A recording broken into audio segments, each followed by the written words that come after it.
Over to security, the Rivers State Governor Nyesom Wike is accusing the Nigerian army of bias for disbanding the state's neighborhood watch initiative. This comes as the 6th Division Nigerian Army today chased away new recruits of the state's neighborhood watch from their camp in Nonwagbam in Tai local government area of the state. The governor condemned the action during the flag-off of the internal roads in Odioku in Ahoda West local government area. He also alleged plans to use security agencies to disrupt elections in Rivers and Akwa Ibom states. Zamfara State has a vigilante. Kogi State has a security network. And they came out and the governor was in the stadium, commissioned them. The chief of army staff never said anything. Now, the River State government, through the House of Assembly, passed a law that we should set up a neighborhood security watch that will help the security to make sure that we are all safe. Now, they went on training. They did not go to training in a private place. They went to NYSC camp for training. So to tell you that we don't have any bad intention.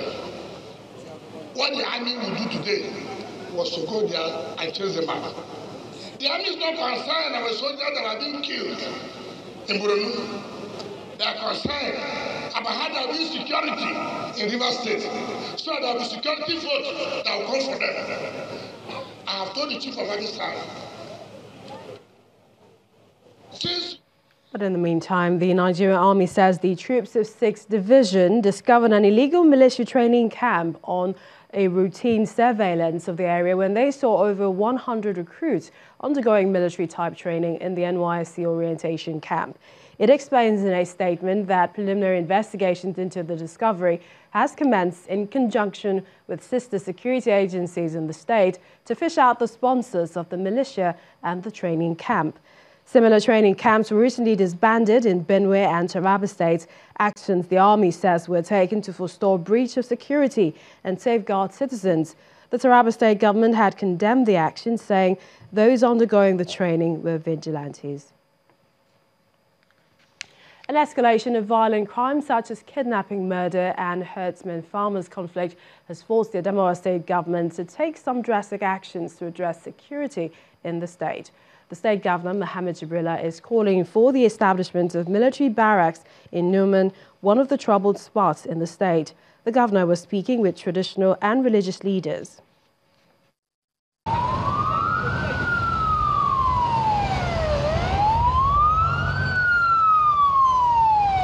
Adamawa State has been riddled by a slew of violent attacks on soft targets by Boko Haram elements throughout the state.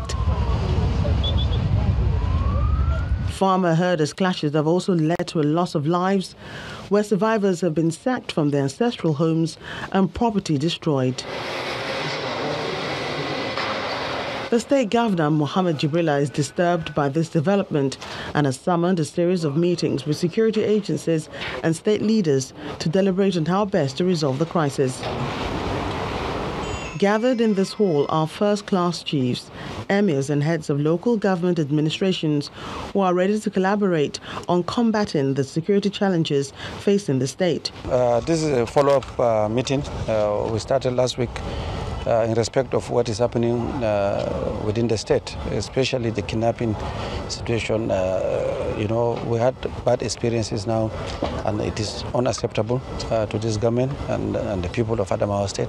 The Adamawa State Commissioner of Information and Strategy, Ahmad Sajo, sheds more light on the outcome of the security meeting. We are calling on all the people of Adamawa State, particularly the people that are living within flashpoints where there are clashes and skirmishes, to please volunteer information to security agencies, to government or to traditional institutions. The chairman of the Adamawa State Traditional Council, Dr. Barakindo Mustafa, is however asking Nigerians to remember the peaceful coexistence experienced in the past. We have been in existence for hundreds of years, before even the name Nigeria comes up. And these things, especially hardest farmers' problems, have been happening. And only my Angwa was sorting out these things. Not even village head or district head or the emir or chief. Why have we become like this? With the hope of bringing peace back to the state, Governor Jibrila is appealing for the setting up of additional military units in Numan, which will assist in restoring peace and security in the troubled axis of the state. Let's bring you some company news where Guinness Nigeria PLC, a subsidiary of Diageo PLC, has taken the lead towards reducing road crashes in the country through its Don't Drink and Drive campaign. The general manager of Guinness Nigeria, Baker Magunda, who was speaking at a road safety multi-stakeholder conference in Abuja, advised consumers of its brand not to drink, especially when driving. Mr. Magunda also announced plans by Guinness Nigeria PLC to collaborate with key players in the transport sector to reduce road crashes in the country. Senior officials of road safety agencies in Africa and officials of Guinness Nigeria PLC at a meeting to fast-track the attainment of the Sustainable Development Goals through safety on the highways. Figures from the National Bureau of Statistics shows that no fewer than 2,598 Nigerians died in road accidents between October 2017 and March 2018. Most of these crashes are said to have been caused by overspeeding, answering phones, bad roads, and drinking. Senior officials of Guinness Nigeria PLC are, however, cautioning Nigerians not to drink if they must drive. If you choose to celebrate and be happy and use some of our products, don't go behind the wheel, don't drive. If you choose to go out with friends, let one of your friends be the driver for the night so that they don't take alcohol. Besides advising Nigerians not to drink and drive, officials of Guinness Nigeria list some of its strategies aimed at reducing road crashes across Nigeria. We've been working for a number of years with the Federal Road Safety Corps during the Ember month to go out to sensitize, especially commercial drivers, about not drinking and driving. The Minister of Transport, Rotimi Amechi, takes the campaign toward reduction of road crashes a step further. He wants the enactment of a law to criminalize traffic offences. If you criminalize traffic offence, most people will behave, especially politicians. But when you argue that politicians don't drive, I drive. The politicians will hire a driver. But if you criminalize traffic offence and a big man has an accident, and he's found guilty, he will not run an election. If people will go to jail for traffic offence, then they would learn not to commit traffic offence. At the end of the session, participants are paying their signatures to support the campaign on Don't Drink and Drive. Many believe this is a step that will help reduce road crashes and save lives. And as part of measures to bridging the housing deficit in Lagos State, a property development firm, Ecostone Nigeria, they've begun the construction of buildings using a sand cement mixing machine. Well, this initiative, according to the firm, is in agreement with the Lagos State government and will ease and hasten the construction of houses while also making them affordable for Lagosians. For the production of affordable housing in Lagos State. The groundbreaking ceremony for the prototype of a two-bedroom bungalow in Peridot Parkland, Badagry by Ecostone Nigeria. It's not going to be built using the traditional method of construction, but with this sand cement mixing machine. And it will take only 14 days. Produces 25 cubic meter of concrete per hour. We can pump this from this machine 200 meters horizontally and 60 meters vertically, which gives the machine a huge range. We are now pouring a slab here, which is 65 square meter. It will take us less than an hour to pour this slab. So our system is very quick. According to the Lagos State Ministry of Housing, about 187,000 housing units need to be constructed every year in the next 5 years in order to bridge the deficit across the state. For this reason, Ecostone's innovation comes as a relief. if we continue with the traditional brick and mortar system of construction, and you consider the housing finance system, the mortgage time, it's going to be very difficult for us to really break that barrier. So the technology of EcoStone has really come to relieve us of that challenge. Benefit to Lagos State comes into play. Plus, we're creating 5 new jobs. There'll be thousands of doors and windows needed. Industries will pop up like the iPhone. Cottage industries popped up everywhere. Lagos is on the forefront of creating those industries and, more importantly, creating the jobs that builds these homes. EcoStone Nigeria is a property development firm in Lagos that addresses large-scale housing shortages by providing state-of-the-art construction technology and processes. Let's bring you some business stories now. Here's Kaide Kikiolu.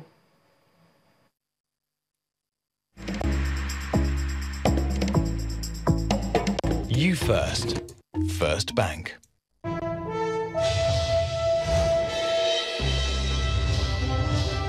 Many thanks, Millicent, and you're welcome to Business News. The Naira weakened by around 1% at the parallel markets today to 370 per dollar, which is its lowest level since August 2017.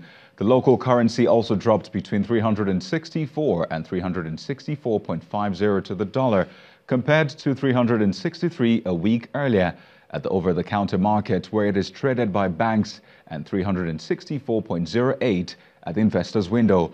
Traders attribute the latest drop in the Naira's value to hoarding of forex by some currency trading outlets, on concerns that the recent sharp fall in global oil prices as well as demand pressure by end users could lead to a shortage of the dollar, despite the bi-weekly interventions by central bank across the foreign exchange market. The Nigerian Port Authority has refuted allegations that it failed to remit the sum of 117 billion naira as operating surplus from its 2017 revenue to the Consolidated Federation account. The agency, in a statement sent to Channels Television, says it has already remitted the sum of 11.3 billion naira for 2018 contribution into the Consolidated Revenue Fund with the use of its management account ahead of auditing process for the year.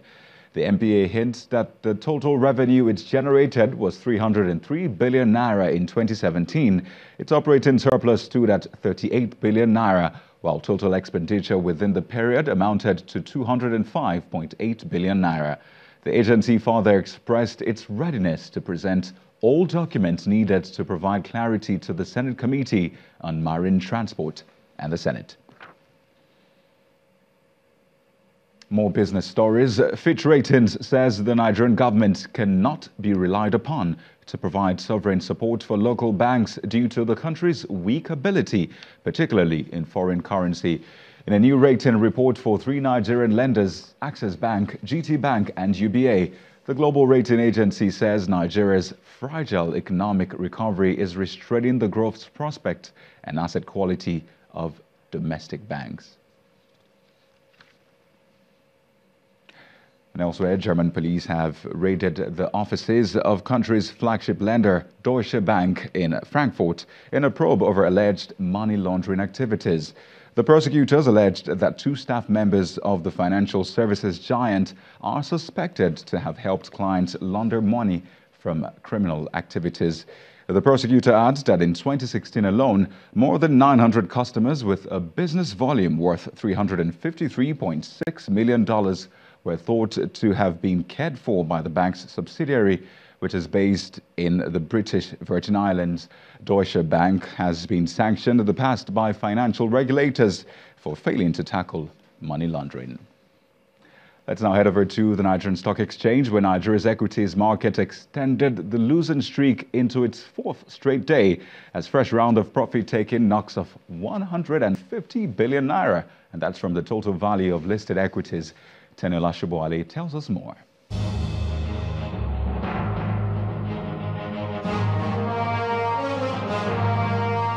Hello and welcome to the Stock Market Report. The domestic stock exchange main index fell deeper by 1.33% below the 31,000 level at the close of today's trading session, marking its fourth consecutive drop this week. This comes as persistent sell-off by short-term investors dealt a heavier blow to the industrial and banking sector, despite a 3.09% rally from the insurance sector. However, total volume of shares traded for the day surged by more than 50% from the previous session to over 441 million units, largely driven by the shares of Universal Insurance. Meanwhile, performance on the price chart ended with the same margin recorded on Wednesday, with 12 gainers led by Veritas Capital and Ikeja Hotel against 23 losers led by ABC Transport and Diamond Bank. And that's the stock market report. I'm Teniola Shobowale. Many thanks, Teniola. Major global equities market ended Thursday's session with mostly mixed sentiments as investors react to minutes of U.S. Federal Reserve's meeting, citing another possible upward adjustment in the benchmark rate next month. Here are some of the closing numbers.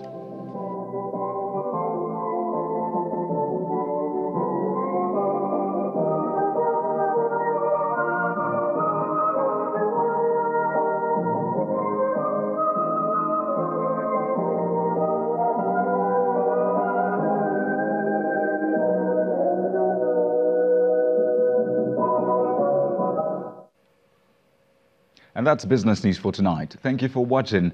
The rest of the news at 10 continues with Millicent.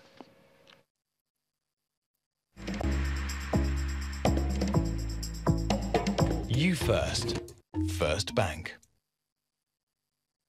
Many thanks, Kaide. So how far will $10,000 help you do what you know how to do best? Well, still ahead of the news at 10, reigning African women's champions, the Super Falcons, to get that sum. That's if they retain their ALCON title. That's in sports news. Please stay with us.